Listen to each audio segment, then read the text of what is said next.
think we'll be okay. What's today, 11? Come on, what kind of operation is this? What? Today's the 9th? No, today's Hey. the 11th. This ruins the whole job. Yeah. You guys ready? Yes. Let's go. Good evening and welcome to the March 11th, 2014 meeting of the Town of Wareham Board of Selectmen and Sewer Commissioners. May we have the roll call, please? President, Selectman Whiteside, Selectman Tropiano, Selectman Holmes, Selectman Slavin, Selectman Titlebaum, Town Administrator Derek Sullivan, Town Council Richard Bowen. Okay, next item, please. Announcements. Mrs. Whiteside, None at the moment, thank you. Mr. Tropiano, None at the moment. Mr. Holmes. Yes, real quick. I'd like to, on behalf of Skip's family, thank, I don't even know how many people showed up Saturday, but when I got there, the place was packed. We had to push people outside to keep within the capacity limits of the building, I'm sure. But I want to thank everybody for showing up. That was a really nice gesture, and thanks Stevie B. And the folks who put that on. I know May was heavily involved, his wife Teresa. It was a really good outpouring for a young man who passed away, 10 days ago now, to help his family put him to rest. So that was really, really classy for the group. Other than that, I had some breakfast down the Riverside Cafe downtown. You know, I like that on weekends because they stay open late for breakfast, so you don't have to get there early. Because now you know McDonald's, they're cutting off that 10:30 time. Did you know that? There's an announcement for you. You can keep an eye open for that. And the Fish Supply Company, I don't see Mr. Campina here tonight, so I'll have to remind him over at Family Pet. The young lady there is very interested in our solar project. She's attending Bridgewater. Oh, Mr. Sullivan, maybe you could make a note of that. She's attending Bridgewater on green issues. And she has some fellow students who would be interested in coming down and working with you and Mr. Campina on watching that solar plant get put together. I know the snow is going away. Unfortunately, I think Mrs. Whiteside alluded to it last week. Underneath and inside that snow is a bunch of crap, folks. Yeah. Very disgusting what people throw away in a snowstorm. So, let's do our best. Those who have physical ailments like myself, just a little piece at a time, and eventually it all gets done. But welcome to spring. Today was a great day, 60 degrees. I'm thinking that by next Sunday, the golf clubs will be out of the garage. That's all I have. Thank you. I've got a few tonight. First off, it's kind of a sad note. Those of you who have noticed the Tariq Johnson March 18th sign out front, myself and Selectman Titlebaum were asked to come about a week and a half ago to his house to celebrate his birthday early. The circumstances were very unpleasant for us because they were telling us we needed to do this because they didn't think he was going to make his birthday. Unfortunately, the young man passed away about 3 o'clock this morning. It's a pretty sad thing. The nice piece was that after he got his proclamation from us on that day, he was talking to some family members a little bit later on, and he said he always wanted to be famous. So, basically, excuse me. He did a good job. Give me a minute. And he will be missed. I'll just add to that. It was a real pleasure to meet Tariq and speak with him.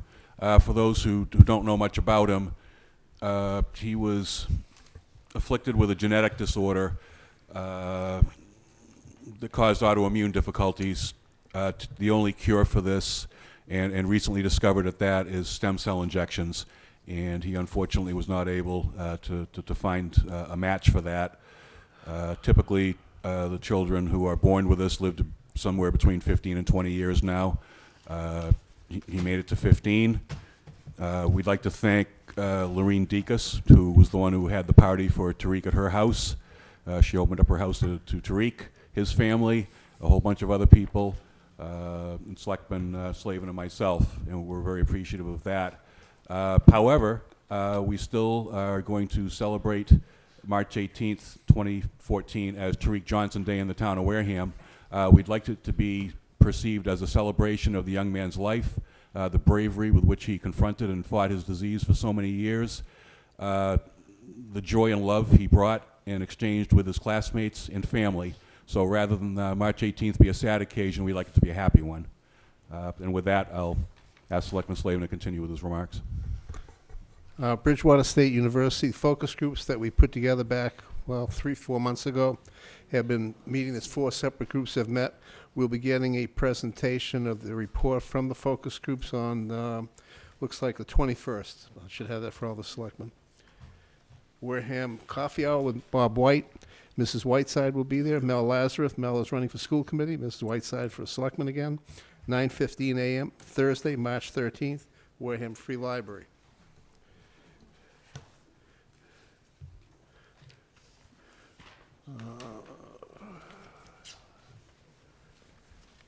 Wareham Historical Society, March 17th, 7 p.m., Methodist Meeting Hall. The Society will host a program by the Wareham Militia on March 17th, 7 p.m. at the Methodist Meeting House, 495 Main Street. Wareham's history will come alive with demonstrations by reenactors in uniform who will demonstrate clothing, military drills, weapons, and accoutrements from the War of 1812 era. The Wareham Militia has been preparing for Wareham's Summer of Celebration this coming June and July, where there will be 6 weeks of family-friendly events. The group will be reenacting the attack on Wareham by the British warship Nimrod on June 14th and 15th at Bessie Park. Probably going to burn a ship down if they have fun with it. That same weekend, Wareham will host an encampment of American and British troops on Center Park and at the Tremont Nail Company with a historical living craft demonstration and period musical group. On Saturday, July 12th, the Wareham Militia will take part in the Grand Parade celebrating Wareham's 275th years of incorporation. Please join us and learn more about your town's history. Refreshments will be served. Let's see if I get anything else. Senior work-off program. We see Mrs. Green upstairs in the office, 3rd floor town hall. You can pick up your applications at the Selectmen's office or at the Council on Aging. The completed form can be returned to the Council or the Aging office. That's it for me. The library, mini golf this weekend. Oh, I'm sorry, yes. I think it's Sunday, correct, the 16th? It's the 16th, yes. Mini golf is 10 to 4, I believe. Call the library, find that. I'm not 100% sure. But it'd be good to be if you go. It'd be good for the contributions. They need this help as much as they can. Thank you. Thank you, Mrs. Whiteside. I just have a few things. The last day to register to vote in the town of Wareham in time to vote in the April 1st, or some of us like to call it the April Fool's election, is tomorrow. The clerk's office will be open in Town Hall until 8 o'clock. If you have any questions, call the clerk at 291-3140. Also, absentee ballots, I understand, are in, so you can call that same number, 508-291-3140, to obtain absentee ballots if you're going to be out of town the day of the election. She said they'd be there Friday. They'd be there Friday? Yeah. Okay. I guess I'm a little bit off on that. A reminder that the town election is April 1st, or April Fool's this year. That's a Tuesday. And among the things that are going to be on the ballot, in addition to the contested seats on the Board of Selectmen, the school committee, and the Housing Authority, is also a ballot question to allow the town to plow private ways. So it would probably be in your interest, if you live on a private way, to give serious consideration about voting in this election if you typically don't. Other than that, I don't think I have anything. Next item, please. Citizens' participation. Ma'am in the front. Yes. And you have to get real friendly with the microphone. They don't pick up if you're even this far away. Oh, okay, well, I talk kind of quiet, so. I don't Well, we'll ask you to belt it out tonight. Okay, I'll try. My name is Thank Joanne Bruno, and I'm here to represent the senior citizens that I'll start with this. The town administration was saying the COA does not bring in any money. State law prohibits COA from fundraising. In closing the COA, you are hurting not only the seniors, but also the handicapped. Okay. where will the seniors go? Do you plan to put them all in a nursing home, make cuts in another area? Leave the seniors alone. They are taxpayers too. Cut down in the salaries in the town and make it work so that the seniors can have somewhere to enjoy before they end up in a nursing home. Have a heart. I am a senior myself. Thank you very much. That's all I Thank you wanted for your to say. remarks. Thank you. You may want to listen later in the meeting. There's a couple of selectmen who may have something you'd be interested in hearing. Okay. I don't want to spoil the surprise, so Okay. thank you. Yep. If it's about moving into the school, that's a surprise. I'm not going to say anything. Yeah, okay. No, but I I'll mean, wait for them to make a presentation. yeah, I know. Did it myself. When you start digging around, you find things out. You know, things just don't come to you. You have to look and listen. Yeah, all these secrets, yeah. And then, you know, we've been here for years. I've been here for almost 7 years. They've been fighting to keep this open for a long time. And you people, you know, what it says in here was cut salaries. Why does somebody have to have a $20,000 raise in his salary when they can put a little bit of money in there and let us continue in there?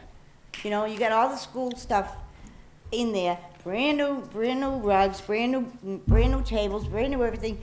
We have a table that has like a half a leg on it with 3 boards, but we use it. You know, it's in our craft area. You know, we are the seniors. We helped this town. Well, I didn't come from this town, but I moved down here, and as soon as I moved down here, I was looking for a senior center, and I found this one. And Marge was so good to us when she was alive, God bless her. She ran downstairs in the kitchen area, and we used to do cutouts and stuff like that. We do a lot of different things. We send cards to people that are sick in the hospital to their house, you know what I mean?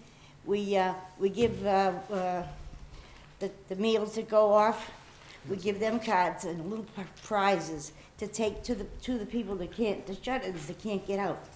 You know, what's gonna happen to all these people? You know, you're young now, but you're gonna get old. You know what I'm saying? And then what? Thank you for your remarks. Mrs. Slavin?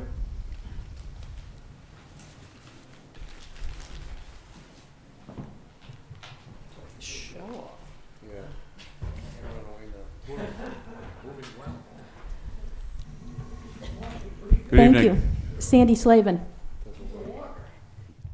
This is up because I have 3 things and I don't want to forget the 3 things. Last week, the Board of Selectmen approved the use of various fields in Onset and the parking lot by Escape the Cape. This is their, I believe, 5th year. I've worked them since the very beginning with registration and traffic control on Great Neck. But honestly, I was surprised, absolutely shocked, that no one in this Board of Selectmen asked about any type of parking reimbursement from this organization.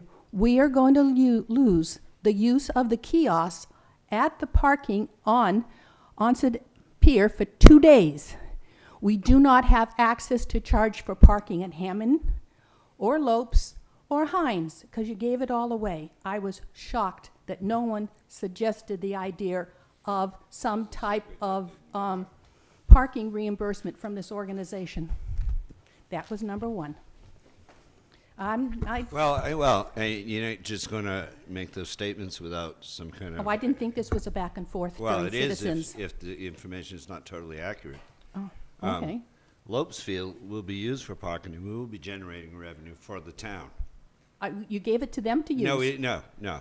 We don't give out Lopes Field to anybody. That's a policy. And maybe by that weekend, maybe by not. If it's not automated, it will be manual at Lopes Field to collect money for parking on these weekends. Can someone check? I thought Lopes, Hines, and Hammond School were all given to them for use. No one gets Lopes Field for parking. No. They said for use. Well, they don't get it for parking. I think someone needs to check the agreement they We will have with. double check that, but absolutely not. It'll be somebody standing there collecting money, Yeah, I was or the surprised that- kiosk will be in town before that. Kiosk where? Lopes Field. I got the right field? No. Yes, Heinz. What is it? Heinz. That's what I'm talking about. Heinz Field. There'll be a kiosk Okay, there. that still won't make up for the 2 days of parking we will lose at Onset Pier or at Hammond. But that was number one. Number two, it has been several weeks since I've been here, and I'll be here again. What is happening with master plan? If you really want this to work, somebody has to step up and start organizing it. There's no reason to wait for a town planner to be involved to get the people on the committee, to start the committee, to organize the committee. You don't need a planner to make that happen. And honestly, I looked at that master plan from 1998. It's real sad. And there's nobody working Oops. to get us. It's a year's worth of work to get another master plan done, and I don't understand why we can't get it going. Okay, point taken. You had 3? I have my third one. I know that there was effort to get an environmental committee together. Is that what you called it? A consolidation of several land committees? I can't remember, it wasn't environmental, but It was a yes. land committee. Yeah, And one of the things, I keep looking around for the trash or litter committee, and I can't find any reference to it at all. I know you wanted to include it in this consolidation, but I can't find where it sits for policies or procedures or committee members or anything like that's that. because it never was constituted. It was And it, I mean, I look around and I'm authorized but never saying, constituted. the trash committee or litter committee, is my understanding, was supposed to be set up to reach out, to educate, to inform and whatever, not pick up trash. And we've had another year. It was brought on board to try to educate in the schools, and nothing has happened. And you can walk around and see our litter problem all over again as the snow melts. So what's happening with the trash committee or litter committee, what is it called? Trash. I think it was the trash committee was how it was originally And what I don't constituted. This and goes what- back over a year and a half, Yes, to my it knowledge. was. And Selectman Winslow wanted to chair it. But I'd like to know what's happened with it, why we don't have one yet. Okay, can look into that and get you an answer. Okay, so that was the trash, the master plan, which hasn't gotten started, and the reduced lack of parking income for. That is not, Is we Heinz is have, not? no, I can, That field outstanding. yeah. What it says is Next to the auto rental place, Yep. across the street from the park. Lopesfield, Hammond School, 10th Avenue and Wareham Avenue, Shell Point Lot, Town Pier, Onset Pier, ban shell, and use of town roads for the So we following. will have a kiosk there for parking? Either a kiosk or a manual. Or a manual. That weekend. The kiosk, Yeah. Manual. he'll update us Manual? later on the kiosk. So we can get some revenue, some parking revenue from that one Yes, ma'am. site? That's actually where I park when I go down to this event and volunteer. So you'll be getting some money out of me. You'll be happy to hear that. Yay. Thank you. Thank you. Anyone else for citizens participation, or are we all set? Charge per axle? Oh my God. He'll have to work 3 hours. Yeah, I think you're going to be sitting down there with your bucket there collecting money with remarks like that. Next up on the agenda, please. Next up is authorization to sign bills and documents. I have a bill from Law Offices of Richard Bowen for services of $121.14 to $220.14 for, should be $15,000. Thank you. Okay, can we have a motion? Second.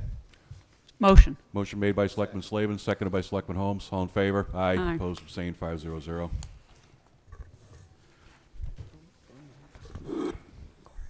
Next item, please. Approval of minutes. No, No. you skipped over B, which is the appointment interview to the recycling Oh, committee. sorry, it's out of We have an applicant. Come on up. Come on up, please. Good evening. Good evening, sir.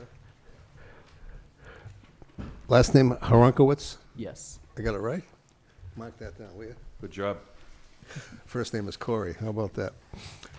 I'll make a motion that we accept Corey Horonkowitz for the recycling committee, which is one of the requirements of having a student on that particular board. I'll second it, but I would like to hear from I just Mr. want to finish out, just to expire no later than June 30th, 2016. Second. but I want to hear from him. Absolutely. So your second was for discussion. Thank you. Well, tell us why you want to serve on the recycling committee, please. I believe because I already donate my time, it would be good to join in, and it would give me more ability to contribute more to this committee and to the town itself. I'm a member of the JRTC battalion. I'd love to get them out and participating more in this recycling, maybe some of the cleanup around town. Kind of push more kids towards the recycling within the high school, and it would give me more means to do so. Thank you. I just want to read into the record, and it's already part of our application here, an email from Jennifer Gady of the Recycling Committee. This was to our administrative assistant. Hello, Janet. Thank you for forwarding Corey's application. The committee encouraged Corey to apply for a spot on the committee. He has been attending our meetings since September. We are supposed to, according to our bylaws, have a student liaison, and he seems to be a fine young man and is willing to give the time. The entire committee supports his application. Is there a next step? Will he have to appear before the board? Thank you, Jennifer Gady. So that's a pretty ringing endorsement of your candidacy for this position. So sounds like you're the man for the job. Thank you. I just want to compliment you on your presentation and your ability to stand up in front of a bunch of people that you just saw arguing and being sort of immature. And you're acting much better than we were. Congratulations. Okay. All set? All in favor? Aye. Opposed, abstained, 500. Thank you. You'll have to Thank you stop for by stepping the town clerk's office and get sworn in. Thank you very much. You have to raise your right hand. Yep, swear and all that good stuff, but that's the formal step. It should be down in the clerk's office tomorrow if you call over there. They should have it certainly by the afternoon, so if you want to stop off after school, it should be ready for you. I'll be sure to. Thank you. Great. Thank you, Thank you. for stepping up to serve. We appreciate it. Next item, please. Make a motion to accept the minutes of February 25th, 2014. Second. Motion made by Selectman Slavin, seconded by Selectman Whiteside. All in favor? Aye. Opposed? Abstained? 500. Make a motion to accept the minutes of March 4th, 2014. Second. Motion made by Selectman Slavin, seconded by Selectman Whiteside. All in favor? Aye. Opposed? Abstained? 401. Selectman Tropiano abstaining. Next up is license and permits. First one up is for Lobster Pot Joseph A. Marino III. Nobody here. These, by the way, are just renewals, so you're not going to see the people before us. I don't think there's any particular questions here. This is just pro forma annual renewals of the seasonals. Figure we'd ask. Okay, hold on. Okay, make a motion to renew the Common Vic Wine Malt for Gojo Inc., DBA Lobster Pot, 3155 Cranberry Highway, East Wareham, Mass. Manager Joseph A. Ramino III. Second. It's actually Guy Joe, but okay. It's Guy and Joe Marino. Motion made by Selectman Slavin, seconded by Selectman Holmes. All in favor? Aye. I'm abstaining because Opposed? I actually plow their Abstained. lot, so I'm going to abstain. Okay. 401 approved, Selectman Tropiano abstaining. Next one I have is for the Point Independent Shot Club, DBA Point Independent Shot Club, 15 Independence Lane, Onset, Mass. Manager Dennis Langlass. Motion made by Selectman Slavin, seconded by Selectman Holmes. Any questions? All in favor? Aye. Opposed, abstained, 500. Next we have Project Half Shelling, DBA Cohog Republic, 197 Onset Ave. Manager Eric C. Bevins. Motion made by Selectman Slavin, seconded by Selectman Holmes. All in favor? Aye. Opposed, abstained, 500. That takes care of the seasonal liquor licenses. Next up. Next up is the Wareham Village Association, permit for the Oyster Festival and 5K run. Come on down.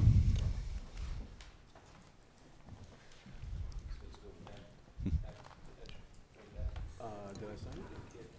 Yeah, I signed it up. Good evening. Good evening. If you could identify yourselves and then take a little time to explain to us and the public what the first Oyster Festival and 5K run are all about.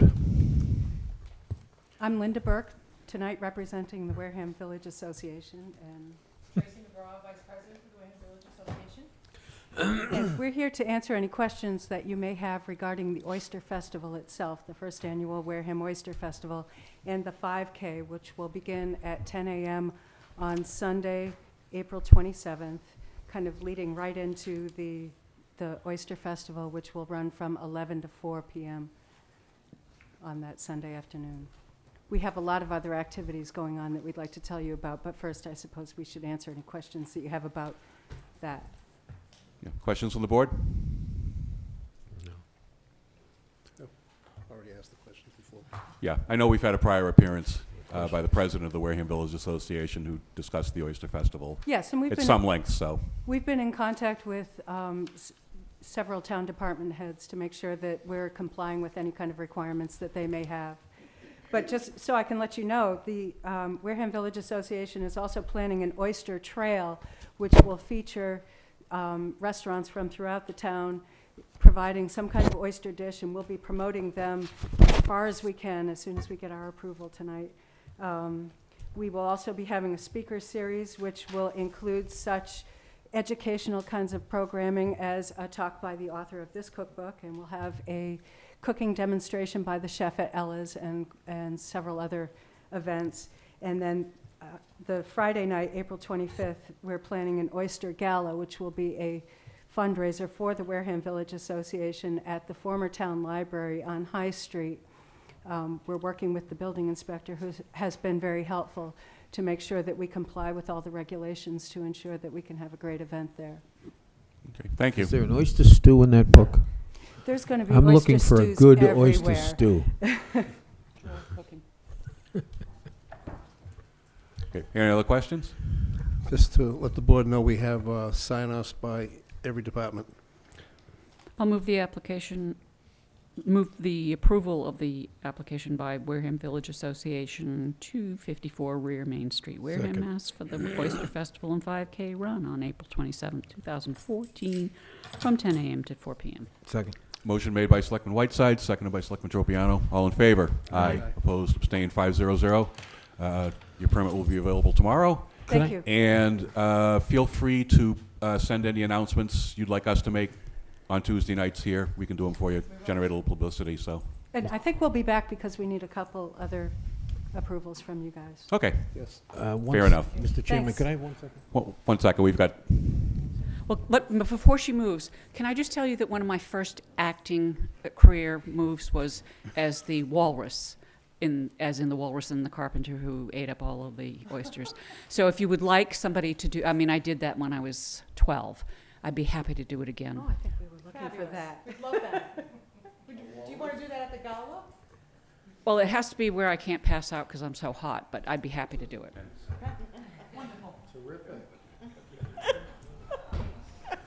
Okay. so we have an oyster-eating walrus on the board. The things you learn.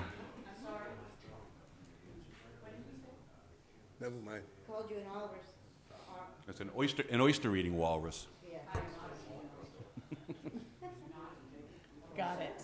Got it.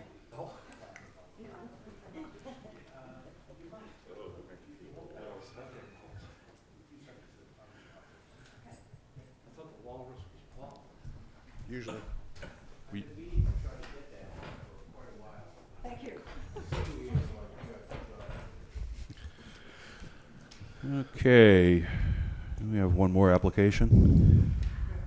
Next up, we have a permit request from the Onset Bay Association and the Wareham Fireworks Committee, Jackie Lindsay, 4 Union Ave, Onset, Mass, for use of the Shell Point Beach. Good evening. Thank you. Did I sign it? Once again, you're putting on the annual fireworks. And I just wanted to say thank you from Jackie, Lindsay, and Mary Lou Payton, and Margot Rudin. I'm Jamie Souza, and Right. I'm Pam Rudin. So we're all members on the fireworks committee. Okay, we're all obviously very familiar with this event. Are there any questions from the board? I had one. Well, he's looking for his question. If you just want to tell us briefly about the event and the things that will be going on, I have a question, other than fireworks. if I Go may. ahead, yeah. Yeah. The application signed by Jackie Lindsay was actually on a letterhead that had Onset Bay Association, Cape Cod Canal Region Chamber of Commerce, and the Wareham Village Association as the letterhead. I haven't seen that presentation before, so it is a request from all of them? To the best of my knowledge, yes. Jackie was supposed to be here tonight. She couldn't make it, but I know that's usually the letterhead that we've used every year. So.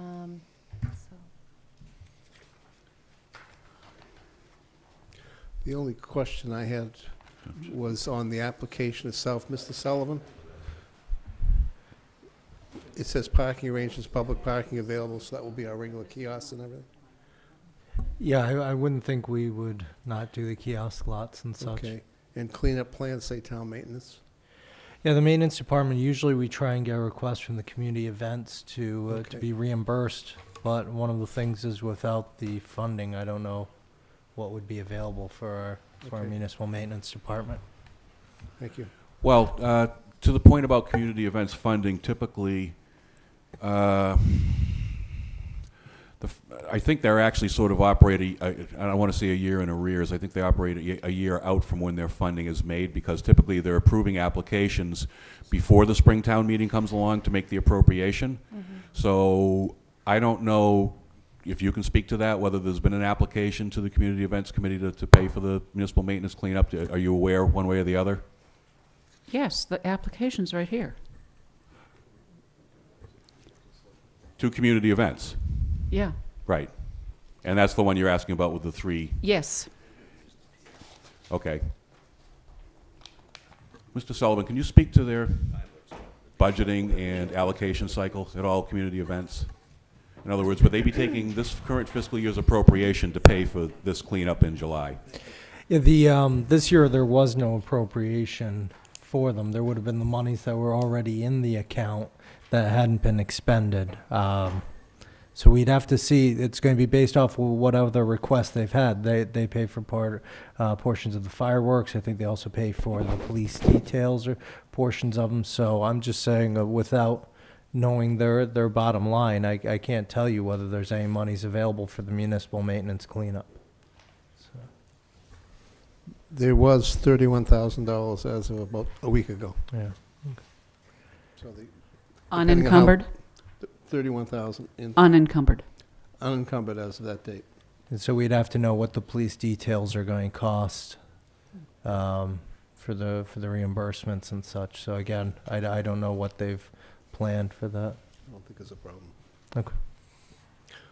Make a motion to give permission to the Onset Bay Association, the Wareham Fireworks Committee, care of Jackie Lindsay, for the Onset Fireworks, July 5th from 9 p.m. to 9:30 p.m., rain date July 6th, 2014. Second. Motion made by Selectman Slavin, seconded by Selectman Whiteside.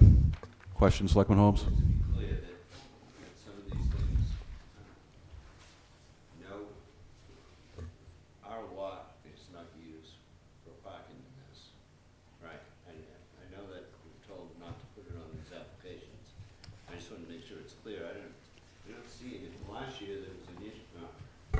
Because usually on the 1st of July, this phone call goes out and it says public parking is available. What does that mean? It just means they have to use whatever public we have available. Well, because then usually on the 1st of July, this phone call goes out, and Mr. Gifford used to run down there and let him use the lots. But that is not acceptable any longer. The board voted on that last year. And those lots are not available for free parking. Well, the application says public parking is available. It doesn't say free, so I think they're in Well, I good just want to standing make with sure that.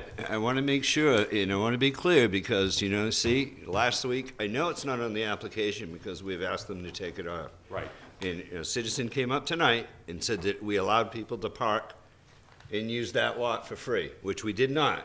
And I want to make sure, because this is the first go-around with this, that every event, every group is treated the same, right? That's what we want to make sure of. That's all I'm trying to make sure of. So I want it to be clear. Maybe what we should do is, on this front page here, and we can do this after so I'll just move the Yeah, question. we could talk about a policy change going forward for these. I'll straighten up the rest of it when they're finished. Okay, thank you. We have a motion and a second. All in favor? Aye. Opposed, abstained, 500. Thank you. Ms. Granter, good luck with the event this year. Thank you, and Thank I you just very much. wanted to invite all of you to come to the fundraiser that we're having. It's going to be on Thursday, June 5th at the Mezzaluna Restaurant. The tickets are $10 each. There's a lot of great food that EJ puts out, and also 100% of the money goes to the Wareham fireworks. And thank you so much for allowing us. Well, If you can, a couple weeks before the event, send us a little email direct to us, and we'll announce it as well. yeah, You got it. Thank you. Thank you so appreciate much. it. Thank you for all your hard work on this. We Thank you. appreciate that as well. Appreciate it. Thanks. Mr. Chairman. Yes. While we're on permits, I make a recommendation to the board and ask for a vote that we add in that language underneath, no alcoholic beverages may be sold, dispensed, or consumed on town property, that what's the name of that parking? I always want to say Lopes Field. What is it? Heinz. Heinz Field is not available for parking. You need to put something on this document. So when it's signed, everybody signs it, you issue it to the customer, they look at it and say, okay, Heinz Field is off limits. I think that's a really good suggestion. We need to Yep. do that because whether they write it in the back or not, it's on the permit that it's not allowed. So if it slips through, it slips through, but it's right on the permit that it's not allowed. Well, it's a lot for a fee. What? It's a lot for a fee. We're charging a fee already Well, exactly. for people to park there. Right, so. So we're not gonna give up that money to pay somebody else unless they wanna pay for the whole place for the day. Well, And that's they what I can work mean. that out with Mr. If Sullivan. it's, as long as they're paying, it's acceptable. They can work that out with Exactly. Mr. Sullivan. So let's not say it's not available. It's not available. It's available, but it's for a fee. No, it's not available on the permit. If they want to buy every parking space for the whole day, they can do that with the town. I mean, we don't sell parking places here. Well, we do. I mean, we, The Board of Selectmen does it. we, If they want to work something out with Mr. Sullivan, that's his issue. but they. But there needs to be a notation on that permit. It does not include parking. All you can say is that this does not include parking at Heinz Field. That covers all issues. Well, I don't know why any of our public parking spaces that we charge a fee for would be available other than for a fee. Well, Period. the simple answer is, Mr. Chairman, if I may, Yes. because Patrick, over the years, that's what's happened in the town. Well, but we decided We looked for a procedure, you asked me the We question, decided hang that on. It wasn't gonna happen anymore. You asked me the question, and I'm telling you why. Because we looked for a procedure. Who gave out the right to park there? We've been looking at this for 4 years. Finally, we figured it out. Nobody did. There's no process. People just rented the event in town, took over the lot. Right. They set up chairs, collected money, so we put a stop to that. Right. And now we're gonna get that parking revenue. Exactly. Right. So they can use the lots as long as they pay for it, like anything else. Well, That- we're that not doesn't just- permitting that, But though. that doesn't just, no, we're It's not not part of permitting the any of the permit. lots. Right. Well, perhaps We shouldn't maybe, be permitting any of the lots. maybe what it should say is no free public parking is provided. There's gotta be something on that permit, on Yeah, I mean, the it's not alcohol just thing. You need to Hinesfield, put it's all something of in them. there. Well, but this is getting a little more in-depth than we should even get into here tonight. I'll put it Well, on it as was an a agenda simple item. request. I mean, I Yeah, don't know well, the why request is simple, but the people have to make a big ramifications deal aren't, so about it. I'm happy to put it on as an agenda item Needs to be for on- some more it needs to discussion. be on I the- get your point, I'm with on you, the I'm document. with you on this, I just, I So think just, it's Mr. Chairman, it's if a you would little just more ask the office to put that on the document. in depth than it has to be. There you go. If the Okay. board, if the board would like, I'll write a policy up for it. You're very good at policy. No, it's simple. If Next you- item. If you'd like. Next item up, meeting with Cedar, our monthly meeting. Good evening. Mrs. Connaughton, Mr. Pina. There you go, thanks. A welcome change of pace.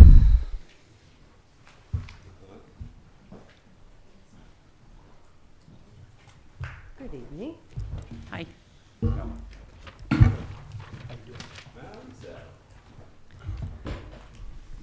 Good evening. Good evening, how are you? Good, thanks. We saw those. So you're here to provide the monthly update on what's going on over at CETA. Absolutely. Okay, why don't you tell us all about it? Well, first of all, I guess I would start out by just a couple of quick overview items.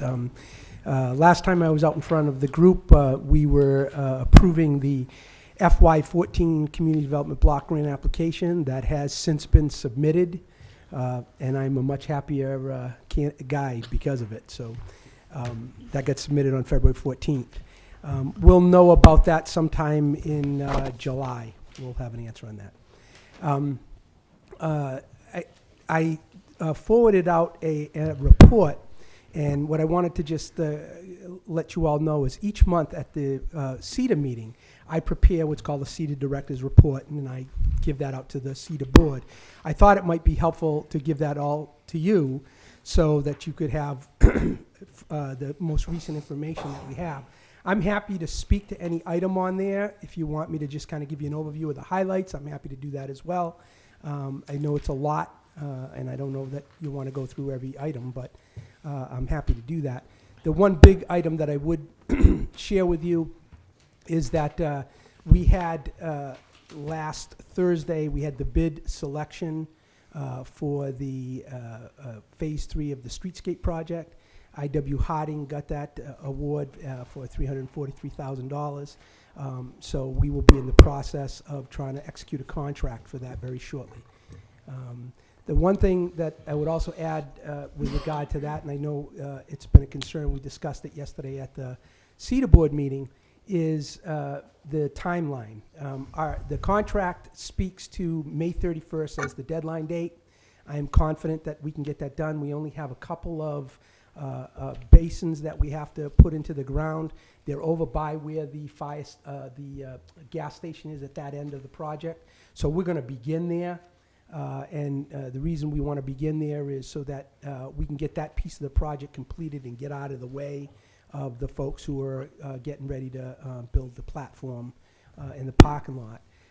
One thing that our engineer assured us is that if we were to find anything in the ground, the most likely thing we would find would be gasoline or some refuge from the gas station. If we had any concerns about that not being completed in time, we could just pave over it and leave it and come back in the fall and deal with it.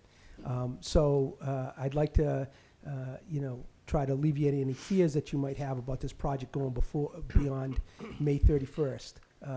We will. Our goal is to be done, and if, like I said, if there are any issues, we certainly can stop the project at that point and pick it back up in the fall as we did in Phase 2. Okay, thank you. Just one other big item too, which is, as you know, we procured an appraiser for the Bay Point property to get that appraised. So that process is underway. We hope to have an appraisal done on the property that's owned by CETA. It's 7.49 acres, and we hope to have that done in about 3 weeks. Okay, thank you. Questions from the board?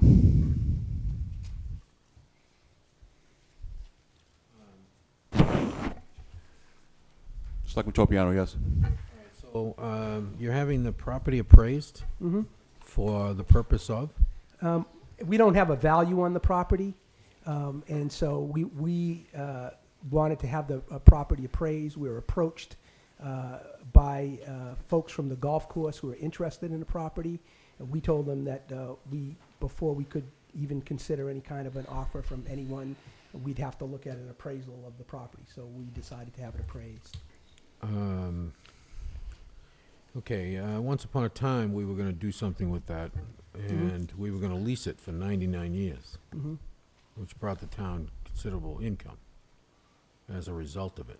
We have a lease in place till 2018. Okay. That was with the original property owners before the property went into foreclosure. The ones that filed bankruptcy. Right, and so once the property was sold, they took over, the new owners, Stone Street Corporation, took over the remainder of the lease. And they pay it? Pardon me? And they pay it? Yes, they pay quarterly, yes. Okay. I see Turning Point down here. Mm-hmm. Tell me what that is. Turning Point is a homelessness prevention program, and they're one of the 5 public services that we fund, and they do some outstanding work. I know, I want to say it's... Where are they located? Church of the Nazarene. Mm-hmm. Okay. It's run by Ms. Fernandez. Mm-hmm. and what they do, if I may, sir, is try and prevent people from becoming homeless by giving them vouchers for fuel or food or some kind of assistance. Their belief is that keeping people in their homes is far better than having to find them a home and start all over again.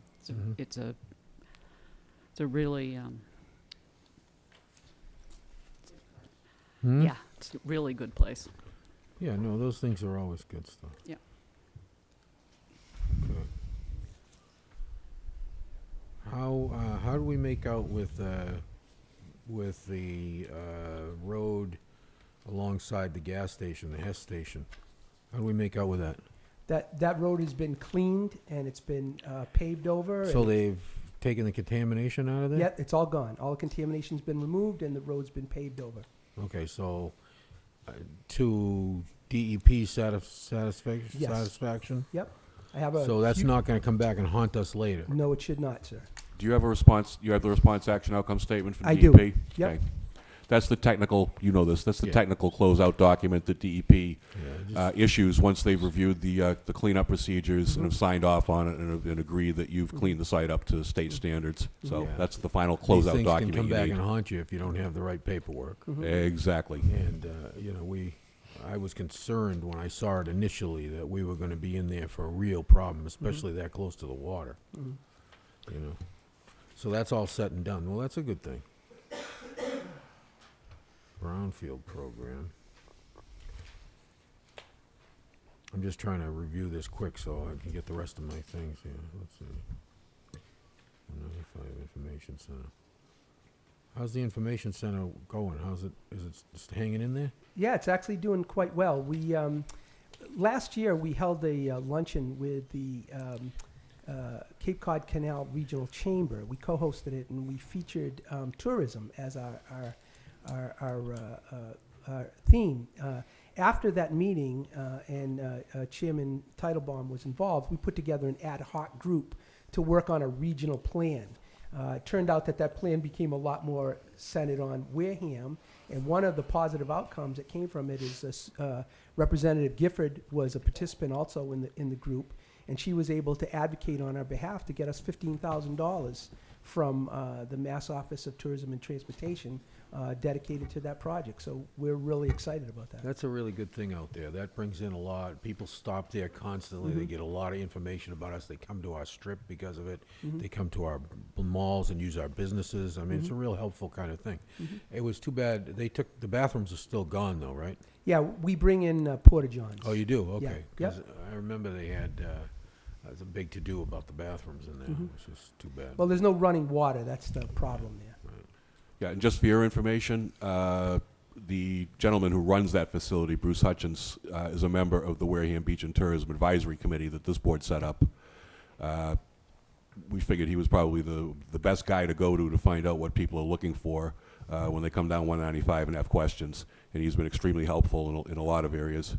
You can't imagine what that probably brings into this town for revenue, really, for everybody. Yeah. You'd be shocked going in there on any given day in the summertime and watching what goes through that particular. Yeah, we have some really interesting statistics, which if at some point you'd like, I'm happy to share. Yeah, I know they've got to be amazing because I've seen it. I've been You know, there. I forget the number of firsthand. It's huge. The number of countries was quite staggering, but I know there's been folks from every state, I think, except for one There state, was one state, has yeah. passed through there, and I want to say there's something like 20 different countries that go through there as well. Can I make a suggestion about your toilet facilities? Sure. Instead of hiring a porta potty, can you explore the kinds of green facilities that they have, for instance, on the Mass Pike? Yeah, I'm happy to do that. We'd have to explore that with the Mass Office of Transportation because we get that permitted every year. Right, but what I'm saying Yeah. is that it's clearly the thing of the future. I mean, I'm sorry, but Yeah. and it's far less offensive than Sure. porta johns on a hot day. So I'm happy to meet with you after another Oh, no. time. No, don't meet with me. Just pursue it. Well, I'm not sure exactly what you're talking, but just if you give me a little more information. I think she's talking about composting style toilets, which, exactly what it is. which Yeah, is exactly. uh, Euro there's style a ones. bunch of companies Yeah. now that make those kind of toilets. There's Okay. ultraviolets that are used, and the toilets create. They reduce all the solids, and there's like a tray you pull out like every month or two and dump it. Mass It's highly Turnpike loaded with Authority. nitrogen, so you have to be careful what you do with it. But it's The Turnpike Authority is using them all through, Okay. all through the I'll Turnpike. be happy to so look into it. Thank you. Selectman Holmes? Yeah, I want to go back to the Bay Point issue. Obviously, it's one of my pet projects, as you know,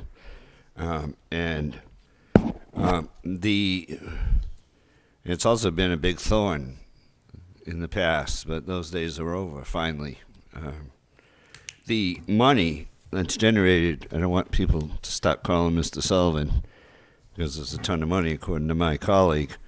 You know, what is the money that we collect every year, and what is it used for? Yeah. It doesn't come to the town. No, it goes to Cedar. It's about $7,200 a quarter, if my memory serves me right. It's about 30 grand, about right? 28,000, 28, yeah.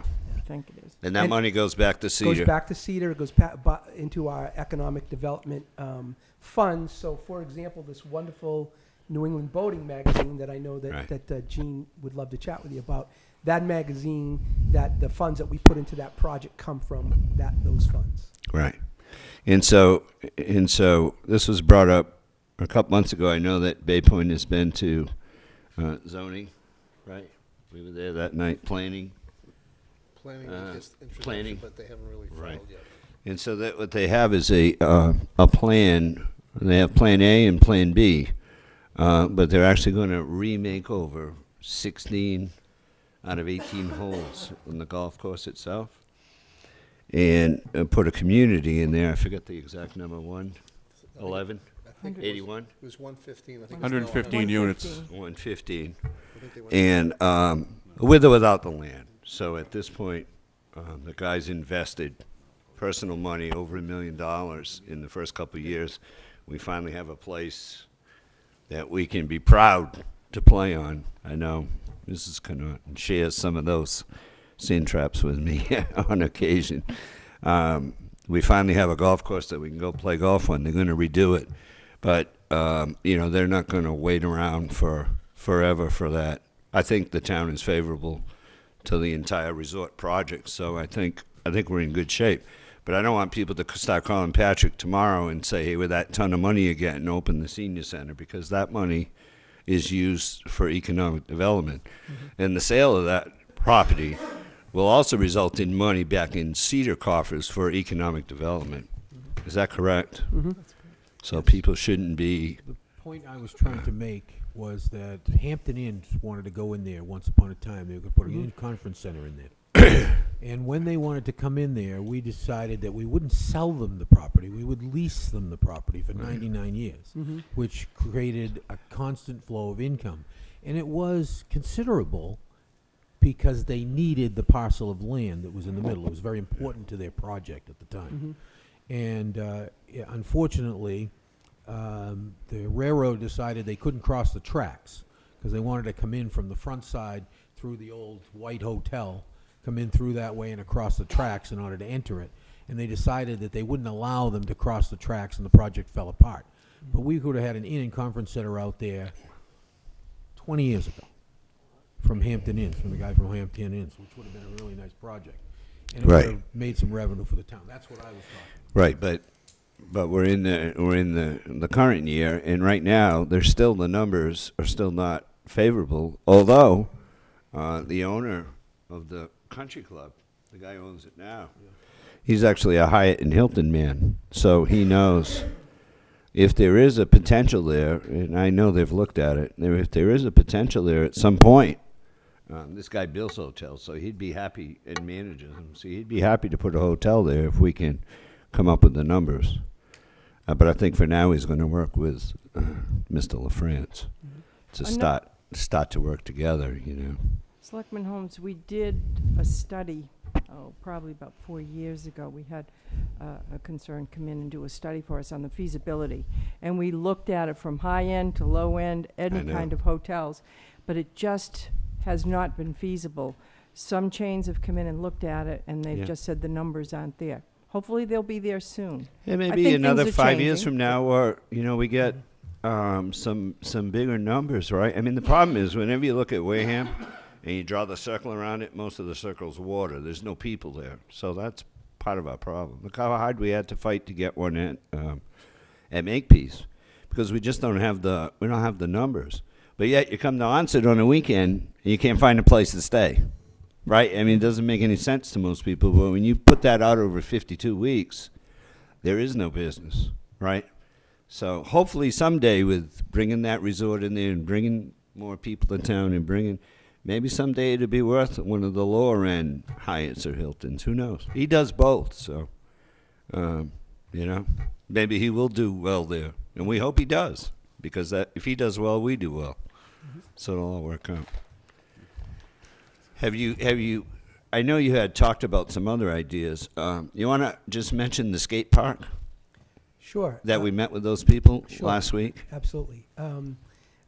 Kat Jones and Kristen Coviello approached me about a month or so ago. They have been working on a grassroots effort with a lot of the youth in the area to develop a skateboard park. And so they wanted to locate that park somewhere in Onset. And so I encouraged them to work with the town on that project so that they wouldn't be at cross purposes with other planning that might take place. So I met with them at Peerview. Selectman Holmes joined us at that meeting, and we just chatted about some possibilities. I think that the two things for me that came out of it, one is that they want to hold an event, a fundraising event, which I think is the same weekend as the triathlon, so it's a little tricky about whether that they could pull it off. And the other thing was that they want to work with the Tony Hawk Foundation, which provides funding for skateboard parks, especially for kids who are at-risk youth, low-income kids. So they're very interested in coming and working with the town to see if that's a possibility. And the other point that came out of the meeting that we made clear to them was that, although we may have some pieces of land down there at the school, I think the Hammond School was probably in between the basketball courts there, and then they talked about different kinds of layouts. But we made very clear that the town would be $0, that everything that was needed had to be paid for through fundraising and then a check to the town. And I think we've asked Rich to look at some of the land, who really has custodianship of the actual playground as opposed to the school building, and what kinds of things. He has some skate parks in his town, so he's looking at language, that if any language has to be, or these particular signs have to be put up at the park to say, at your own risk, right, that kind of stuff. So, I mean, I thought it was interesting. I know they contacted us in the wintertime, and we finally got to sit down. I think they have a meeting tomorrow night. I did take a ride over to New Bedford and looked at those two parks on Thursday and Friday. There were a handful of kids there playing skating things. I mean, I wouldn't do it unless you had an ambulance sitting there waiting to pick me up when I was done. I think you'd tie up EMS. Yeah, I would. Yeah, that would be a problem. I mean, to see them kids flipping over and stuff with concrete on it just didn't work for me. But it was a great meeting, and I think that it's a very worthwhile project for the kids to work, and they have youth people that are working on this. So. Yeah, they have over, I want to say they have over 100 people on a Facebook page. They've been doing work on their own for quite a while, Right. Before they approached me. And it was just, my thought was in any type of planning is that we consider all the other kinds of plans that are going on before we go forward. So I wanted to get a handle on that. Thanks. Okay. Selectman Slavin? Thank you for all the work. The only thing I have concern about, what you've already mentioned, is the Phase 3. We've got, obviously, the race in April with the Oyster Festival. We have the platform, et cetera, being done, which has a May 31st deadline date they're committed to. They'll be hot and heavy for about a 6-week period, starting, I believe, the 1st of April is what they informed us of. And of course, then we have the celebration 2014 getting set up and everything just a little bit after that date. So it's critical that they get their job done. If they don't, it's going to cause a real problem. Mhm. That's all. And I just would assure you that at any point, if it becomes a problem, we can just shut it down and pick it back up in the Back after fall. they're done. Yeah, I was at the CETA meeting yesterday, and Bill Madden from GAF Engineering spoke to that. One of the interesting things about the project this time around is he can look right out his window and see what's going on. So if he sees something he doesn't like, he can run right out. I believe that they're also going to serve as clerk of the works on the project. So you've got the clerk of the works who's going to be able to gaze out his window and look at it, as opposed to having to drive 50 miles to go look at a project. So you should have some pretty direct oversight of it. Selectman Tropiano? The only problem with shutting it down is that's costly. Yeah. That's a costly thing. You tell Well, a they've committed to contractor- getting this done by a certain. tell a contractor, you know, we're gonna shut you down for a few weeks or whatever. That contractor's not gonna be happy. And I don't know what the agreement says, but I'll bet you it's gonna cost you money. That's not gonna be a free shutdown because, you know, they're all geared up to get done and do whatever. It's a change order. And that's a change. And it's not gonna be free, so let's try to get it done. Yeah. He's got a deadline of May 30th. We- The we contract intend- specifies we May intend to get it 31st. done, yeah. We So- intend to get it done by May 31st. I just want a Plan B for everyone, so Well- that it doesn't interfere. I want to assure Could be a everybody. costly Plan B. Yeah, yeah, mean- but we have fully intend to get the project done. Last summer, when they were doing the first part of that thing, how did they finish? What was the time constraint? Were they beyond, No, they finished right on time. They finished in 12 weeks on that part so of the they project. finished on time? Yeah, yep. So have we planned this properly then? Mhm. As far as all these events and everything, have we planned this right? I hope so. Yeah, yeah. I We hope so. we had With issues. 2014 coming, No, I mean you have to think about I think we need to be a That's little not more than I till, hope so. that's after May 31st. But we had two unexpected events, 2 instances of contamination, and we still got done on time. So I think the thing I would like to bring to your attention is it's only 400 linear feet. This is a much, much easier project than any of the 2 phases. Yeah, and I that don't went think I'm before it. concerned about your Yeah. project getting finished. What I'm concerned about is the other things we scheduled around it. Mhm. You know, I mean, if all of a sudden you say, well, you know, we've had some weather issues, we had some whatever, and those things can happen. And that extends out the contract, and it goes into whatever we've planned, that could be a costly thing. Yeah, that's a good point, Mr. Chairman. Maybe for any projects in downtown Wareham for the next 10 weeks, you know those sign-off sheets that we pass around? Maybe we should make sure Sal's alert so that Mrs. Connaughton can be alert as well of anything that we approve or are about to approve. And if he says, oh, hey, I'm going to have hangnails that day, we can tell the person, hey, it's not such a good. Because you're right. I mean, it does cost money every time you pull up the works. We So did, maybe we should include him on. He should be included. I would think he'd be included anyway, especially in downtown Wareham on a you know, they do the police, the fire, the EMS. CETA should be part of that list. And if there's an issue with timing, he should be able to say something at that point before we go. Otherwise, it comes in here, we approve it. He comes in and say, "What are you doing?" Right? So the left knows what the right is doing. we did discuss it with the Oyster Festival representative last evening. Right. And they said there wouldn't be any conflict. Now, Selectman Slavin, you mentioned another event that I guess I wasn't aware of, but we certainly were looking at the 2014 celebration and had been planning this all along, so it would be done before that Understand. event starts. Is April? No, it comes up No, in, there was another race. it comes up in June. What was the Yeah, other June race? 15th, right? What was the other race? We have another race out in West Wareham, but I West don't Wareham. believe it proceeds through that area. No. I think the biggest concern is how much the platform, which is now 400 feet, plus that parking lot with Gatra also is involved. My concern is that's the other side of that police station to the left looking at it, how much that's going to affect what we do, and that is starting April 1st. The other thing, we gotta be concerned of how it affects the businesses down there too. Well, if it's only, he's really only going from the fire station a few hundred. Right, it goes from Sawyer Street to Minerva's. And actually, on the other side of the street, we're paving just past where the chief fire, Chief McDuffie's offices. So we're paving just up to that point. So there's not a lot of activity outside of the two basins that we're putting in. It's got bump outs in there too, like you have on the rest of the. There are only two there. There's one on the corner for Sawyer Street, going from crossing Sawyer Street and then crossing Main Street. Can you just put my initials on them? I mean, I got to tell you, I have hit every stinking one of them. You know, I have. I think they're the worst thing that was ever designed. Every place I've ever been, they're nothing but trouble for snowplows. They're nothing but trouble for people. They're nothing but trouble. And There's fewer of them on this one. I've looked at the. I'm sorry?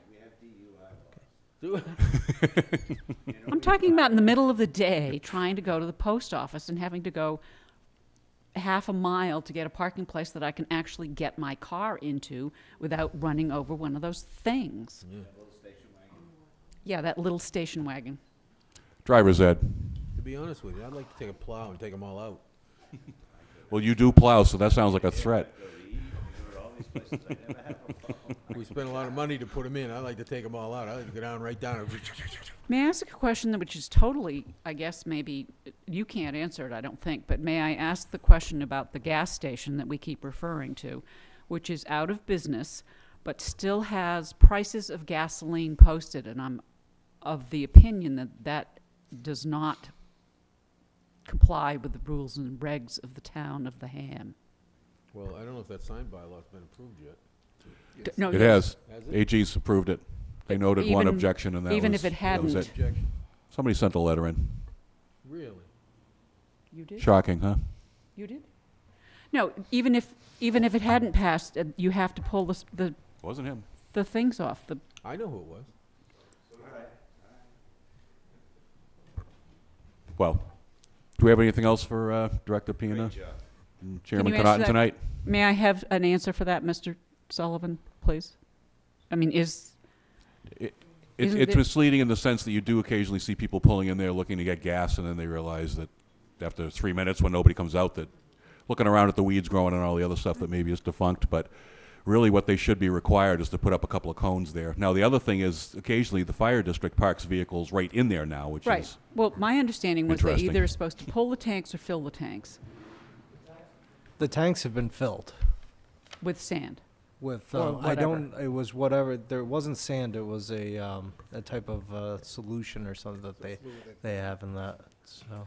But the price tag things are supposed to come off. She's right about the fact that they have to pull them after a certain point of Yeah. time. They have to come out. It is 6 months, I think. And I forget how long it is, but they I do think have it's to 6 come out. months. I thought it was 2 years. it's a code enforcement issue at this point, perhaps. Or- You could follow up with the Just like Director of that Inspection zoning Services. thing, how you have 2 years to do whatever. I think it's a 2-year thing. Mr. Sullivan, can I just let you take care of it? Thank you so much. And town council just shake his head like this, so I think it's 2 years. Pretty sure. Anything else? Just one other thing on a light note, but a serious note. I don't know if you all saw there was a posting. I know you, myself. I don't know if anybody here plays. Anybody here play golf? Yes. You play golf? You do? So there's 1, 2, 3, 4, 5, right? They have a thing this summer where you can get a group together, and I think we should have a Wareham group of board or commissioners. Be happy to right, join you. Right, and Be do happy to that. join you. And I think it's $15 or $20 a week or something to Be happy get to into join you. it, right? Yep. And I think we should do that. You know, Putting that together. and Chairman Titlebaum, I know Gene. No. I mean, we'd invite boards and commissions. You know how we have our little appreciation thing? Well, we'd have some out playing golf, and maybe one day we'll have hot dogs out there, right, and have our little group thing. I think that would be a good thing to do. We might have to post a meeting every week. A meeting on the club? Yeah, post a meeting at Big Clubhouse? so we could go play golf. But I think that's something new they're starting this year. So I think that'd be fun to get a little challenge going. Sure. You know. So we post the golf course and the YMCA, guys. Get that down. Yeah. Steam room. The steam. Steam room, yeah. Gotta narrow it down. Chairman Titlebaum, there's one other item. I know Gene wanted to chat a little bit about the Lighthouse Media piece before we. Oh, right. I know you're all aware of it, but I thought this was an opportunity to let the citizens of Wareham know about it. You did receive a booklet We last certainly night. did. You all have them. And it's on page 76. There's a 7-page insert on Onset Wareham, encouraging boaters to come to Onset and Wareham and take advantage of our harbors and our restaurants, et cetera, and our marinas. And so all of those advertisers are in there and made this possible. But not only were we in this boating magazine that was distributed at the boat show back in February, but it's going to be distributed to about 25,000 people on their mailing list. Might be a little higher, but I thought I'd... 40,000. Okay, I was just... I got one in the mail. Low number. Okay, so they're already out. In addition to that, we will have the opportunity, if we choose to, we have some marketing that we want to do. We can print this insert and use it as a marketing piece for our town. In addition to that, they're coming back in late spring and they'll do a video. And I don't know if you watch Nesson, they usually highlight one community, all the boating communities. And so they'll be doing a half-hour video about our town and the advantages of coming here. And they'll put it on at least 4 or 5 times on Nesson, which is the sports channel, I'm told. I only watch the golf channel, but 4 million viewers. 4 million. You know, there was... $3.99. Mr. Chairman, if I might. You know, I rented a car. This was about 3 or 4 months ago. I rented a car. I forget where the hell it was, in somewhere. And you know how when you rent a car, right, they have the satellite demo channel thing. In this thing, for 5 days, all I listened to was, come and visit Onset, Massachusetts. Come to the Cape without going over the bridge. Come to the Cape without going over the bridge.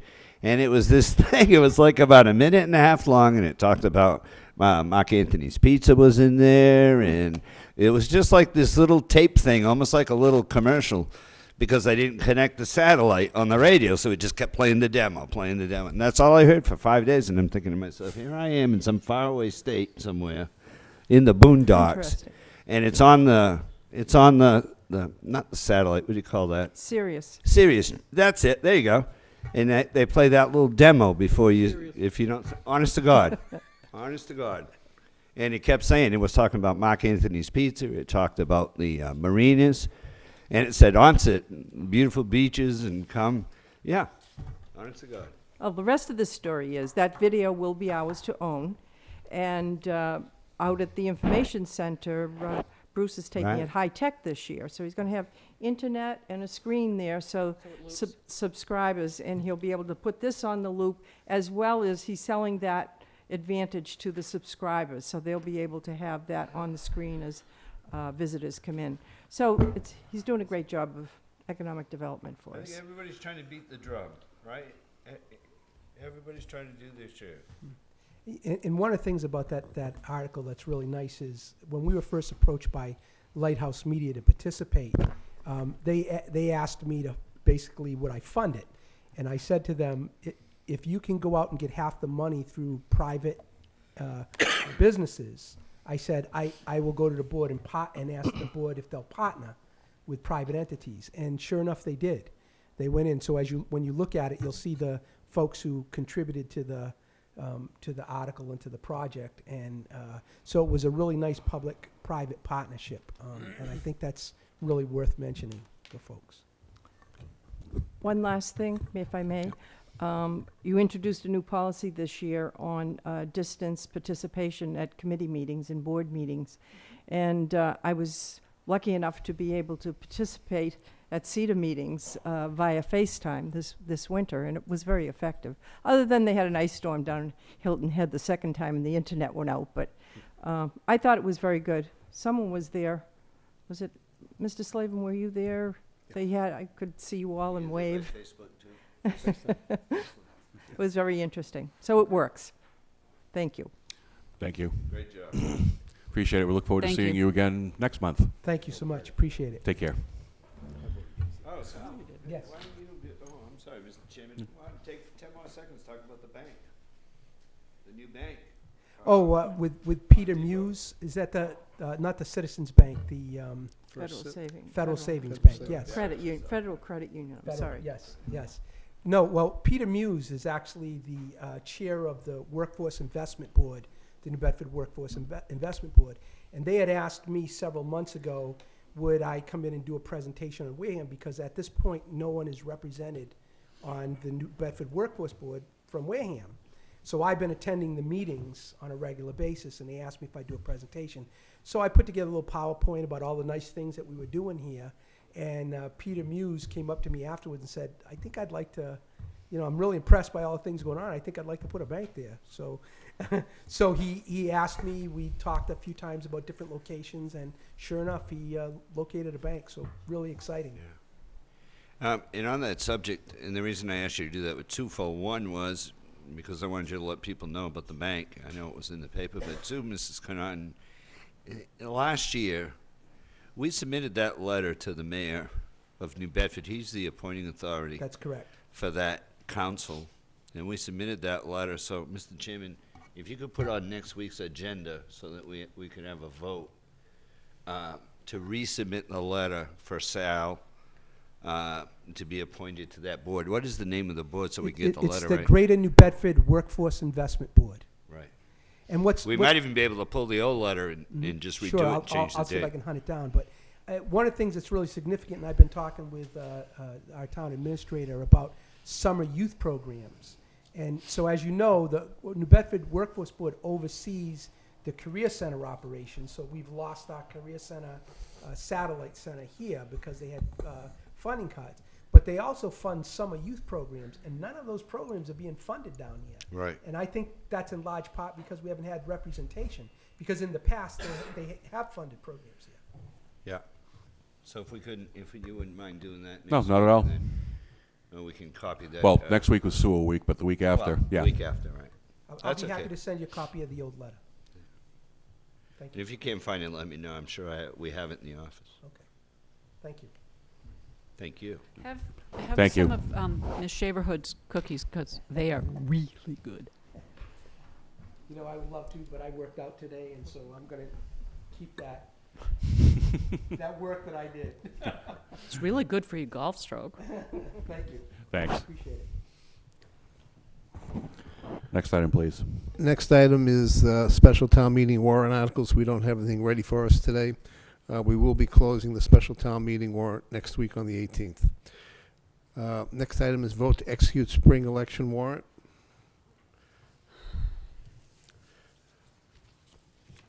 Standard procedure. Okay, we have to read this into the record. Yep. Do you want me to do it real fast since If- I'm a speed reader? If you'd like to, sir.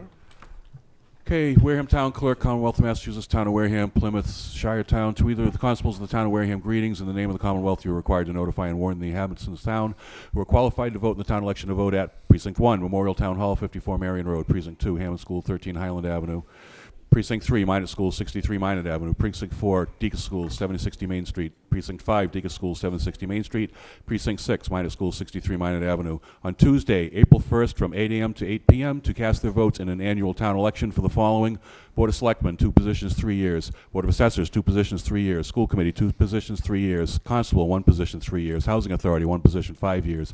Housing Authority, 1 position, 3 years. Housing Authority, 1 position, 1 year. Ballot questions. Question 1. Shall the town of Wareham vote to accept the provisions of Section 6 of Chapter 40 of the general laws which authorize cities and towns to appropriate money for the removal of snow and ice from private ways therein open to public use? Yes or no? Given under our hands this 11th day of March 2014, Peter W. Teitelbaum, Chairman, Alan Slavin Kirk, Stephen M. Holmes, Patrick G. Topriano, Judith Whiteside, Board of Selectmen of the Town of Wareham. There's a post for slot for the constable to sign and date, posted at Memorial Town Hall, West Wareham Post Office, Onset Post Office, East Wareham Post Office, Wareham Free Library, Wareham Police Department. Last date of post warrant, March 26, 2014. We have a motion to accept the foregoing. Second. Okay, all in favor? Aye. Aye. Opposed, abstained, 500. Actually, if we could pass that around, we can get it right back to the... Do you have a folder for that? Yeah. Oh, you got it going already? Good. Already there, sir. Jeez, I hope nobody signed before we voted. Never happened.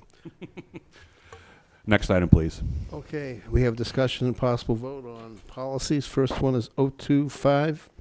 This policy should be merged within all other licensing procedures, therefore remove this policy. So moved. Okay, motion made by Selectman Slavin, seconded by Selectman Holmes. All in favor? Aye. Opposed, abstained, 500.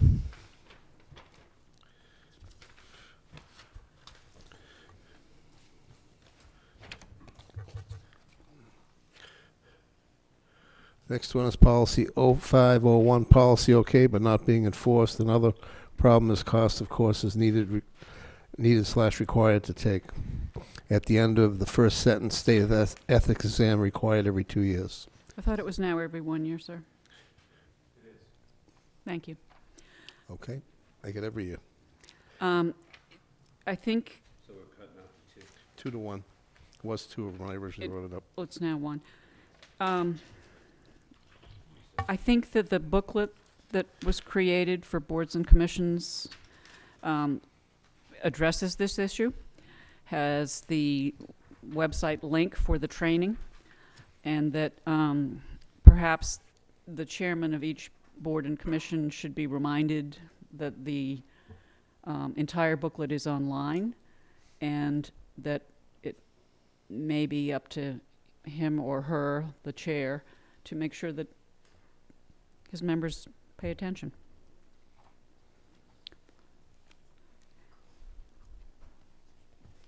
Well, it's not a motion, it's just a comment on Mr. Okay. Slavin's sort of non-motion. Yep, the only part of this would be just to change at the end of the first sentence, state ethics exam required every year. So moved. Second. Motion made by Selectman Tropiano, seconded by Selectman Whiteside. All in favor? Aye. Opposed, abstained, 500.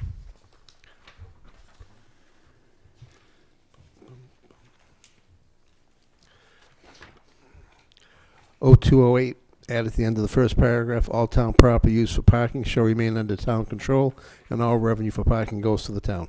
So moved. Second. Should take care of your one issue as well. Motion made by, let me just get the movers into the record. Motion made by Selectman Tropiano, seconded by Selectman Whiteside. Discussion? This specifically talks to use of town property, right? Yes.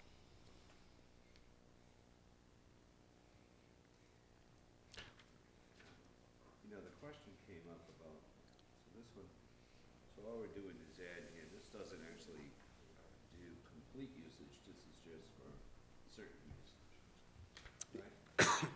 It lists different types of uses, but it doesn't include where we have, parking, where we actually collect money for parking. Yeah, it So talks I about added the that ball piece in there. fields, the bandstands, the buildings. Remember we were trying to research the alcohol? Yeah. There's a policy actually for alcohol that we have. The policy says that it's up to the Board of Selectmen can authorize the use by the vote of the board. In other words, alcohol is not available unless the board so authorizes. It's actually in the mass law. Yes, among others. But it was one of the policies we approved recently. Because We, that came we up can already. allow It came block up, we couldn't find parties. it. Can allow block parties And then anyway, we so. told people yes. Yes. But we told others no. Right. No, it's no unless we authorize it. So we tried to find, okay. Okay, we have a motion And a second. and a second. All in favor? Aye. Aye. Opposed, abstained, 500. Policy 029, no change needed. Could we add on the bottom that it was in fact reviewed on the state? Have we been doing that all along for the ones where no action was taken? I'm not really sure. Probably not.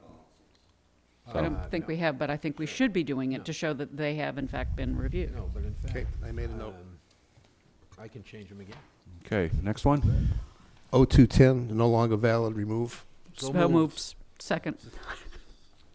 It's another liquor policy that's fallen by the wayside in the light of the massive liquor policy we passed in its stead. You know, I signed this one originally, so I don't know.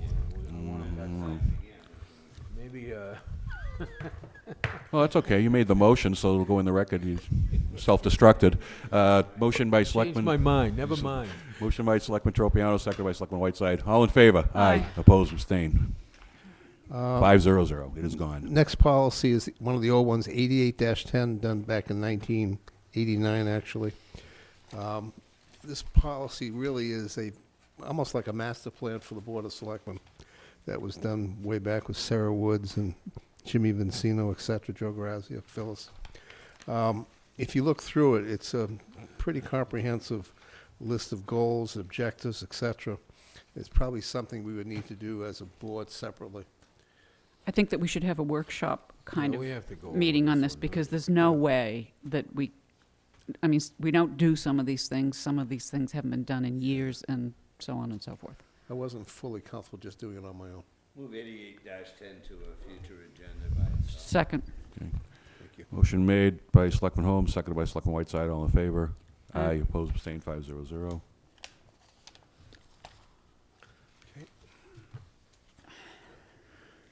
Oh, 207. Yep. Next one we have is 8818. We had discussed that before, and we had put it on hold. The board was going to, I guess, go over it if they had any questions or not. It goes back about 3 or 4 weeks ago. The question was, do we have transporter vehicles? Isn't this covered by other things? I didn't do my homework and answer my own question. Okay, that was. Do you want more time to do your homework? Yes, please. Okay. Move it for a week, or it'll have to be 2 weeks. We'll just 'cause put it next back week- on. yeah. Move 2 weeks. to next policy meeting. And the last one is 0207. This is one that came back as well. This had to do with Chapter 61, Chapter 14 and 60. The basic policy lists who should be notified. We had this come up, I think, a year ago. This particular issue came up when some land came out of 61A, and all we were doing there was just adding the words town planner, CETA director to the list to make sure everybody who would have any involvement at all would have a chance to make a decision. Move If it. they wanted to. Go ahead. Move it. Second. Thank you. Motion made by Selectman Whiteside, seconded by Selectman Tropiano. All in favor? Aye. Opposed, abstained, 500.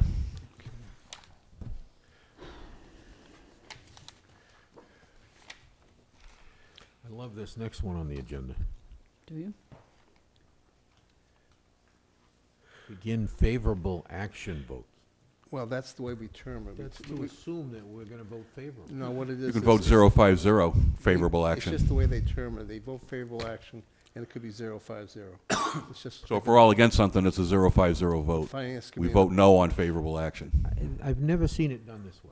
This is They've been doing it bizarre. for the last 5 years. I don't know. Well, I don't know where they're from, because that's, Yeah. I mean, it's, look, you either vote favorable, or you vote, you guys have this thing where you just vote it down from being favorable, like it's favorable to begin with. That doesn't make any sense.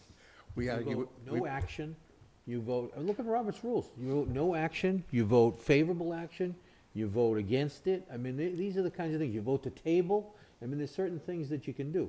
As far as, putting it on the thing saying begin favorable action, anybody out there is gonna think, oh, they're gonna vote favorable on these things. If you look at the agenda, absolutely. Finance committee didn't vote favorable on it. No, they didn't, and neither will we. But this, it all says but if I'm looking at this agenda and I'm on the outside, it says, May oh, I they're gonna ask- vote favorable action on these things. Mr. Chair, through you, does town council have something that he'd like to weigh in with? Yeah, okay. Come on down, you're the next contestant. I could pick close to the prize. Yeah, well, jump right in. Remember, we also work with town meeting times for town meeting. Thank you, Mr. Chair and members of the board. Like any good lawyer, I can talk out of both And sides of my face. Might as well stop now. All right, all right. I'll Stop right there. Look, I'll give you the legal opinion, and then I'll give you my personal opinion. The legal opinion is that if it's your custom to vote it in this fashion, it's a perfectly legitimate way of doing it. And that's my legal opinion. My personal opinion is I hate it. Exactly. I would much rather see a motion, if you didn't like it, I move to recommend against this article. All those in favor, Exactly. aye. All those opposed. Yay! But then the people who say no have the same argument you have on this side. So, What's the? No. so that's my opinion. You do the same thing with the finance committee. Now, you don't wait till the finance committee Yeah. does half the votes, and then you come in and change the rules on the finance committee. well- Because it confuses the town meeting members. Well, Yeah, it would be confusing at this point to switch, I would think. Maybe I- going forward, that's something we do, but. I agree with Selectman Holmes on that. It this problem. problem. What Patrick's Yeah. saying, but we agreed to work with another board and take the votes this way. Well, They've already started, and now you want to change it. well, I wanna No, make- it was, I you're make the wise in not suggestion- changing it midstream, but I make the suggestion Maybe after next town year. meeting, we fixed it. Yeah, Because I this agree. is not the way it should be done. Remind us again this summer. It, What it, would you vote? We'll fix it then. no Yes. action, further study, or favorable. You I vote mean, no action. You do it according to Robert's rules. Hey, there's a bunch of votes. Further study, table, no action, favorable action. Right. 4 votes. Right. You take your pick. So we're voting favorable action, and we're saying yes or no. We're doing exactly what you're asking us. But you're not,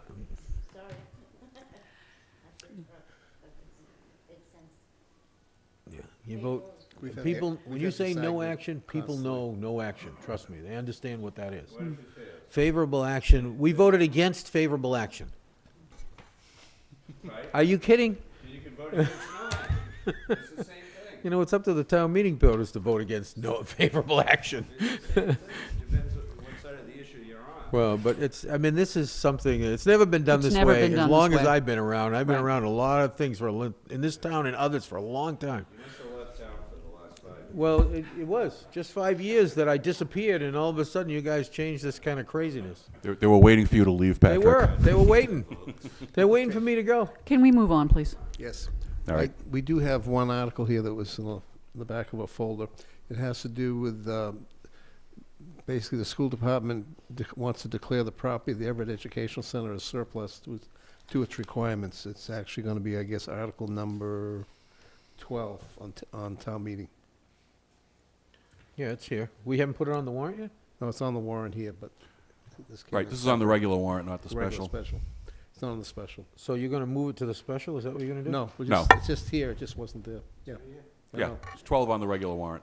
Yeah, they Yeah, stuck I got it. I they got it stuck on Okay, there. underneath yeah, the but just in case you didn't see it, it's buried in the very back of Oh, the okay. packet. Yeah, I got it on the sheet anyway, so, No. This is just the notification from the superintendent okay, that's fine. of the school committee Yeah. vote, so. I know. So, would you like to make a Let's- motion for favorable action? I move favorable action on Article 12. Second. Motion made by Selectman Tropiano, seconded by Selectman Slavin. All in favor? Aye. Aye. Opposed, abstained, 500. That worked out well. Just like nothing. I'll move favorable action on 14. Oh, come on, we're not gonna go down the list. That's all I have right now on the Oh, folder. you is the don't? one. Okay. So, We're not gonna vote on the rest of these? not tonight, because I don't have them. We put them all on the warrant already, though, right? We Yes. did Yeah. that? Yes, we Okay, did. because it said something here about adding something That to the was a warrant. special but- town meeting. Okay. We hadn't, because they don't close the 18th. All right, that's fine. All right, so we're all set with that. All Okay, set with next. Next. Any other town business, blah, blah, blah, blah, blah. Mrs. Whiteside? Now? Yeah. You got Mr. any other business? Tropiano? No, N- not wait. 24 hours? I said now? Is this when I do my thing? What are you gonna do? No, that would be on a liaison report, I would think. Oh, all right, fine. I'm not paying attention. Okay. No, nothing, I have nothing within the last 24 hours. Mr. Holmes? No. No, I don't have any 48-hour business. Next item. Town administrator or designee? Thank you very much. Thank you very much. Came out like that. Did We awarded Dedic. the contract for the 3 kiosks for the bid to Calais America. We had requested three bids on there. They were the sole person that bid. The 3 kiosks came in for a total cost of $20,250. It is the same cost as the previous year, so there was no increase. So it's 3 kiosks? 3 kiosks. So we will have a total of 6. We'll have a total of 6, Thank correct. you. They're the same models. Their back office works is excellent for our purposes for the tracking, be able to use that data to tell what's going on per day and provide excellent estimates as to what each lot's doing. So we are working with them to see what the date we can get these in by, including all of the programming and such. But this is much sooner than the award was last year, and we expect to have it well within the summer season. We won't be late this time. Just a quick update on the. And when it was 60 today, 62, when do we start turning them on Fridays? They have to be installed. Yeah, for No, we already have some installed. Right, we're looking for for probably May 1st. We've gone between the April and May time, but we're thinking May 1st and then kick it up. Back it up a little bit, April 15th. You want to do April 15th? What's Yes. the second week in April? Yes. April 11th. There's irony there, Patrick. Well, you have a holiday weekend there too. Right. I'd say April 1st, but I don't want to give you 2 weeks to turn them back on.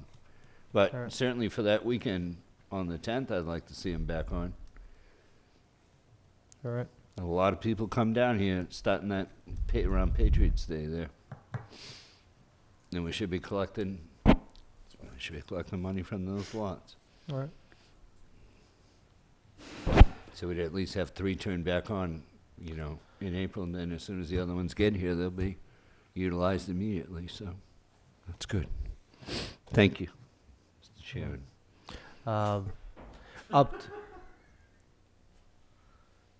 Update for the proposed train stop behind Merchants Way it is ongoing, and next week will be the Mass Environmental Protection Agency is meeting down there. So that's progressing actually extremely quickly for what such a program should take. So it's pretty amazing when everybody gets together, get something done.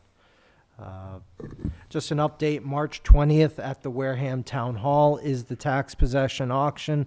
If you've been able to look on the town's website on the link, you'll see, there's a beautiful house on Plymouth Ave that is essentially in move-in condition. It's a very nice house, and there's some other excellent properties that we have. The bidders registration is at 11:30 a.m. and the auction will start at 12 p.m. Again, that's at the Wareham Memorial Town Hall. I want to thank the owners of the Firehouse Cafe. Last Friday, they allowed Superintendent Shaver Hood and myself to hold an open forum in their business. I tell you, they have an excellent dark roast coffee, nice and strong. That's how I enjoyed that. But I also appreciate the people that took the time to come down to speak to us and let us know some of the questions that they have. I know not everybody comes to our meeting or the school committee's meeting, so this was an excellent opportunity to hear from people directly. We are looking to continue this and have some future events, some in Wareham, down on the Main Street area, and utilize some different businesses. And again, there was a lot more people than we probably expected, so I appreciate the owners allowing us in there, and I hope it added business and didn't take it away. But I'll tell you, it's a wonderful spot. So,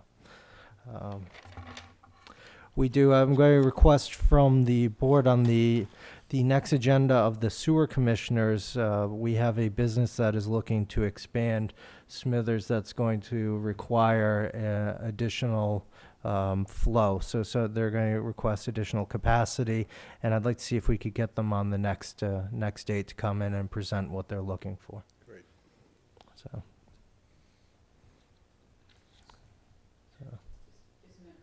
isn't it the?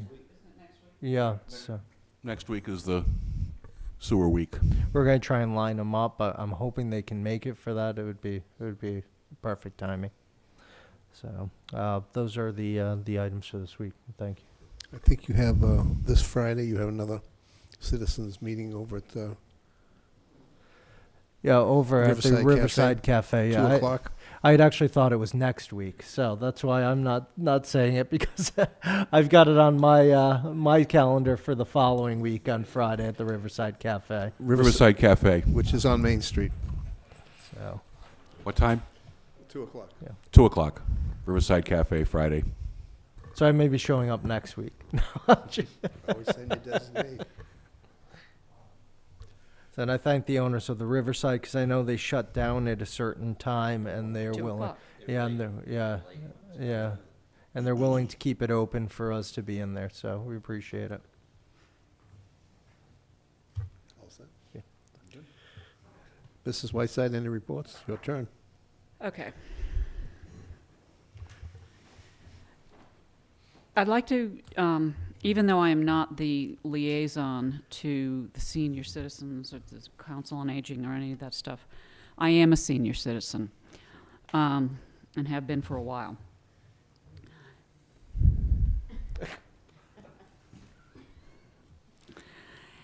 And I find it to be really distressing that our budget scrunch requires us to think about cutting back on the services offered to our senior citizens in this building. Kept me awake at night until I came up with what I thought was a really good idea. And I just want to say that in this document, I know this thing that we tabled, it talks about seniors. One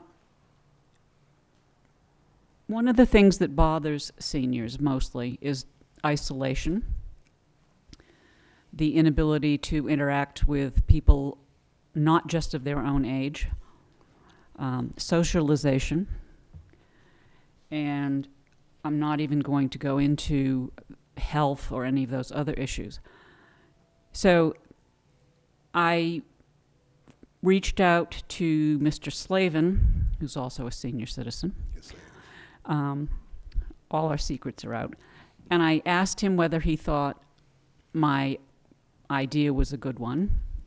I also had reached out to Kim Shaverhood, actually originally to her at midnight. And the thought was to have the senior citizen functions occupy the other half of the Hammond School. The first half is occupied by the Boys and Girls Club. The Boys and Girls Club has many programs that focus on parenting, on wellness, on foster grandparenting, and they are already in full tilt at the Hammond School under a lease provision. Mr. Slavin and I toured the building, and he knows more about broken things than I do. But he believes, and I do too, that it would take some money to bring that building up to a usable condition, but that it is a very large space that is in a very nice area. The space has windows.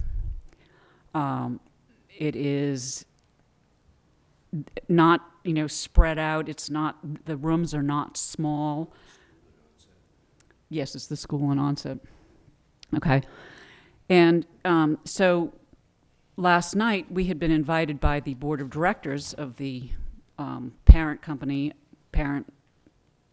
group of the Boys and Girls Club, which is the New Bedford one, which, by the way, is the third oldest Boys and Girls Club in the United States. And we presented our idea to them. And they seemed to be very receptive to the idea. We then went back to Mr. Sullivan, Derek, and talked with him about how we would get a program in that area and move it from this building, move the programs from this building to that building, and improve the services that we are offering to our senior citizens. I'm not being critical of anything that we are offering today, or anything that has happened in the past. I like to look forward. I like to get an idea and see how well it rolls down the road. Mr. Slavin? We spoke to the directors basically about the synergies of the two distinct age groups, youth and seniors.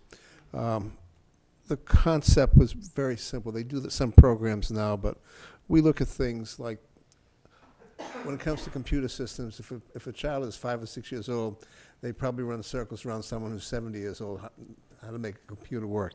At the same time, seniors can teach young kids how to sew. They can help kids with reading. There's all different types of things that are available that the seniors provide. One of the things that the schools don't do very well anymore are the arts. We have a lot of seniors with talent in the art field.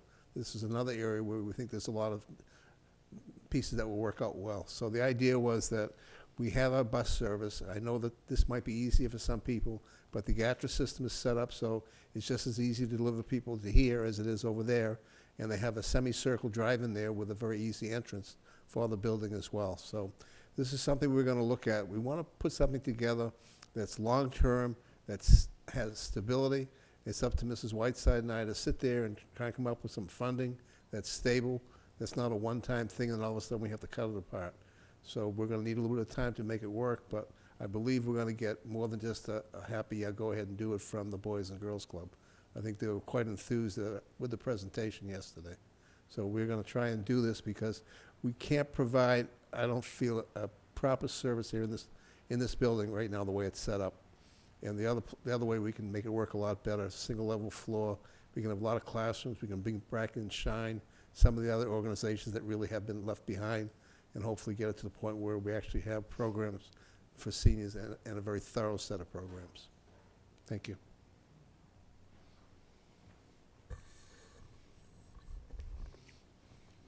Thank you for that information. We look forward to hearing more about this as you have further discussions and study it more. Mr. Chairman, since it was a secret and we're just finding out about it tonight, I would suggest to the group that they also seek out an alternate location. As Hammond School is the first spot they may have looked at. Maybe they looked at others. I don't know. For someone out in Shangri-La, it's easy to go to Plymouth. For someone out in West Wareham, it's probably easier to go to Rochester. For someone out Route 6, it's probably easier to go to New Bedford. Onset is not up the street, as this building is for a lot of people.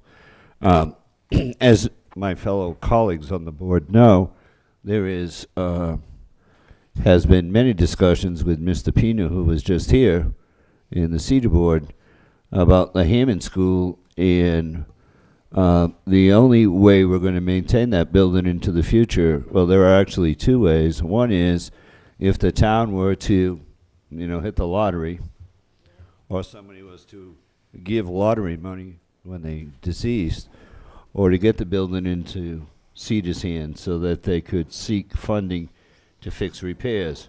We do have a tenant there now. It's quite temporary. I don't know, I heard somebody say permanent, but at this point, if there is a major equipment failure in that building, or a major repair that needs to be done, our tenant is gone. It's in the contract.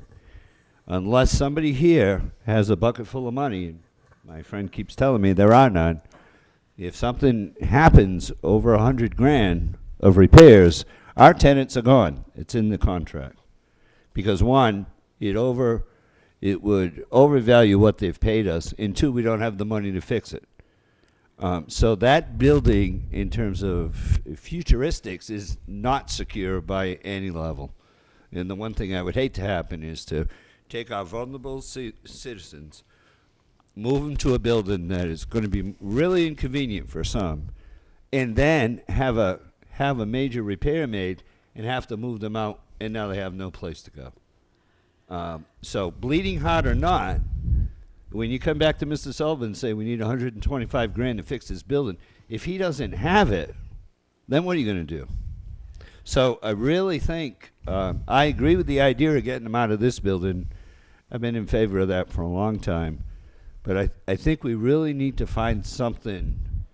There's even been some suggestions of talking with the folks out at the plaza in the old Walmart building and in that area where you have pharmacies, restaurants, shopping, and there's a lot of things for the seniors to do during the day. But I would really suggest to my colleagues that they have a couple of different locations on their radar, because that is not, in my opinion, an optimum location for a senior center. Okay. May I respond? Thank you for your remarks. Selectman Whiteside? Yes. I have thought, as apparently Mr. Slavin had, about the library. I think that Mr. Sullivan also may have thought of that idea. The problem with the library holding the seniors is that there is not a commercial kitchen, and the commercial kitchen is an expensive addition to any building. The Hammond School has a commercial kitchen that only really needs refrigeration. It needs to be cleaned up, but there is a commercial kitchen there. We actually did talk with Mr. Pina about this. We flew it by him. As, what do you think about this question? And I can't tell you what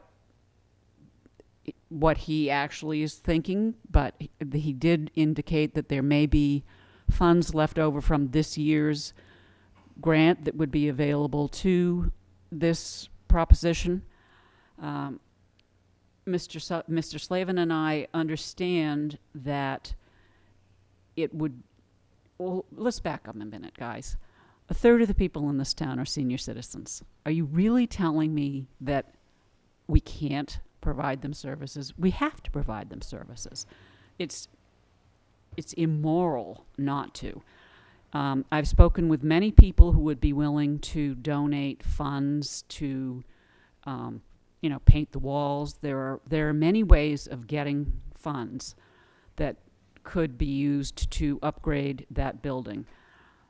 I did tour the whole building. I went through every room, including the boiler room. The boiler is about as big as this room. I'm not an expert on furnaces or boilers or anything, but it is a very well-built building. It is central. It's located near a very nice park with big trees. It's near the ocean. Central to what, if I might ask? Onset. Village. Onset Beach is in the center of Wareham? No, it's central to the village of Onset. Okay, to the activities there. I don't want to, I'm not trying to be immoral. She said that to me now twice. No, I didn't. All I'm saying is, she actually said, hold on a second. I said it was immoral right. to not. And I'm not saying, I'm in favor of senior services, by the way, just so you know. But when you spring this idea, there's been no discussion, and you got all these entities involved. I didn't know that we worked during the week like that. Should be at least something on an agenda. They're introducing an idea. There's no discussion. there's no decisions to be made here tonight. That is clear. They've gone out. They've undertaken an initiative for which I applaud them, even if the board decides to go in a different direction. But this is how trouble starts. Well, this is actually how good ideas can start as well. So I applaud their initiative. So they're bringing the idea forward. They're getting some reaction, obviously. Perhaps varying, and they can continue to talk with people, and if they want to try to come up with a concrete plan, they're more than welcome to let me know about it, get it on an agenda, and we'll have a formal discussion. This is just batting it around the yard, so to speak. That's correct, and we would certainly. I promise you it will be. Are there any other liaison reports? Mr. Tropiano? I do have one other. Sorry. The library trustees are meeting this Thursday at 5:30. The library has received word that has been decertified, which will mean that we will not be able to borrow books from other libraries through the sale system. Well, we don't want to get too far into this. First, we need Okay. to see the written decision. We don't have a memorandum of decision from this body, so until we see that, we know we have to sort of withhold comment. Okay, excuse Thanks. me. I didn't realize that we had not had it. Anyway, I plan to attend as the liaison, attend the meeting, and bring back whatever news that I can in 2 weeks. Thank you. Patrick, no? Steve? Yeah. We had a Mass Municipal Association meeting this past Friday, basically the Southeast region, and there was discussions about the different programs. One of the pieces they brought out, as retiree health costs loom, towns need tougher reforms. They're a little late on that one. They talked about the cities and towns with key investment, municipal aid, school aid, et cetera, coming in 2015. The issues are the same every year almost. Chapter 90 funds. The state basically, the House and Senate vote for $300 million. The governor only allots $200 million. They wait till the end of July before they vote anything through, and by the time the money's available to the towns, it's too late in the year to actually go ahead and bid out contracts and get anything done. So it just adds on to another year. We have Chapter 70 programs, which we discussed about how the schools get funded. Wareham loses out because of the high value of property along the waterfront as part of the formula. Basically, the formula is broken. Almost everybody there agreed there was a problem with it, but nobody in the state level seems to want to fix these things. We have 40B as another area where there's all kinds of issues. We have areas where we have programs like the McKinney-Vento program where they basically take people and move them from one area to another, and we have a disproportionate share of people that get moved into the town of Wareham, where we in turn have to bus them somewhere else they came from so the kids can go and stay in the original school they came from. But the state doesn't reimburse us for all of it. And this is just one of many different things we talked about. At the end of the meeting, actually someone came up to me, we were talking about the library and certification. I won't get into the actual details, but the problem is that I believe it's the town of Bridgewater is looking to go electronically as much as possible and digitizing things and not really buying books, while the library in their formula requires you to buy X number of dollars worth of materials and books. And therefore, their formula is basically 50 years old and is broken, and Bridgewater's going to have issues probably with certification simply because they want to basically meet what the current needs are these days. People don't really buy books because you can get it electronically, and if a book is a reference book and gets updated, you download the new book, you're fine. You can't download a piece of paper. So there was more than enough issues that we discussed, and the same answer came out, is that the formulas or the systems are broken, and it's time that we get up as a group. And I'm going to say that I had 7 or 8 other towns that were more than willing to sit down and start an active campaign to say, if you don't fund it, if you mandate it, whatever, but if you don't fund it, we aren't going to do it. So I made this comment before, and I'll make it again, that it's not just us. Every town that we had in this particular meeting, there was about 22 of them, all have the same situations. They're all having to make cuts because of either school or whatever. They're having to take basically what they're doing is they're taking things they need to buy, like infrastructure, which is what we've had a problem in Wareham for probably 7 or 8 years. They're basically not buying those things, not buying police cars, not doing programs in order to operate the town. What happens is it puts you in the hole every year that much more.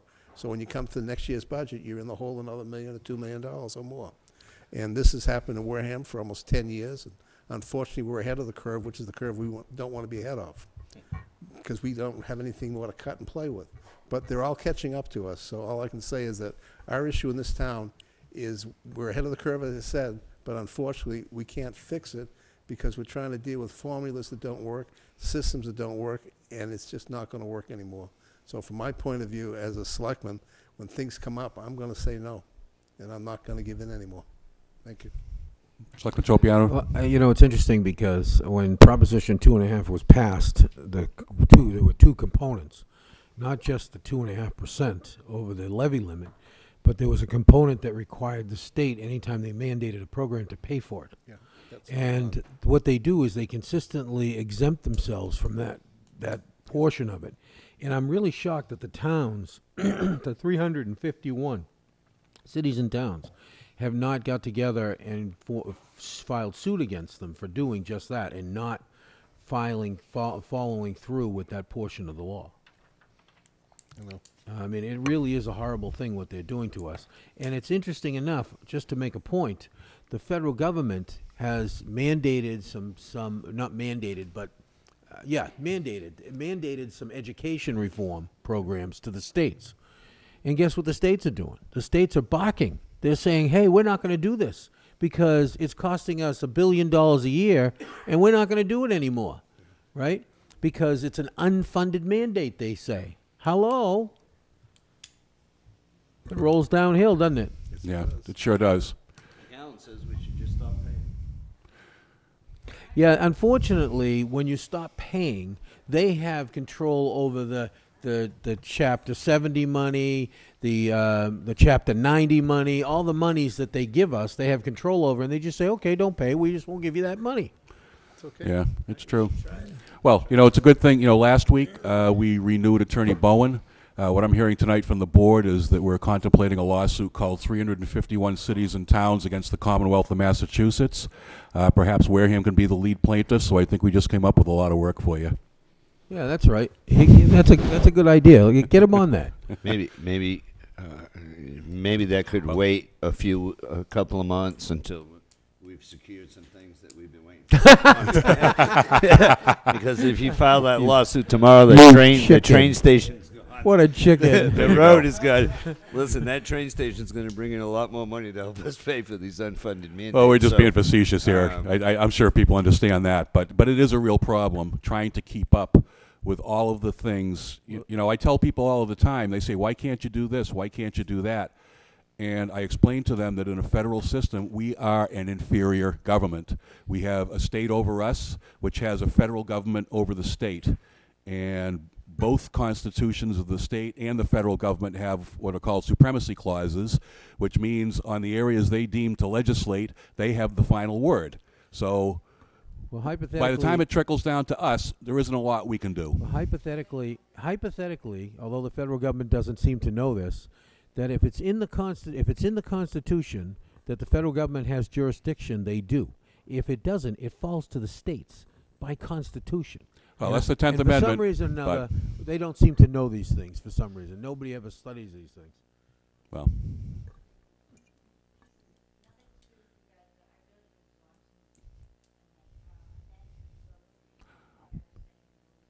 we appreciate that. We're about to adjourn, by the way, so Okay. I know it's a long meeting to sit through. Motion to adjourn. Second. All in favor? Aye. Go ahead. We're adjourned. You can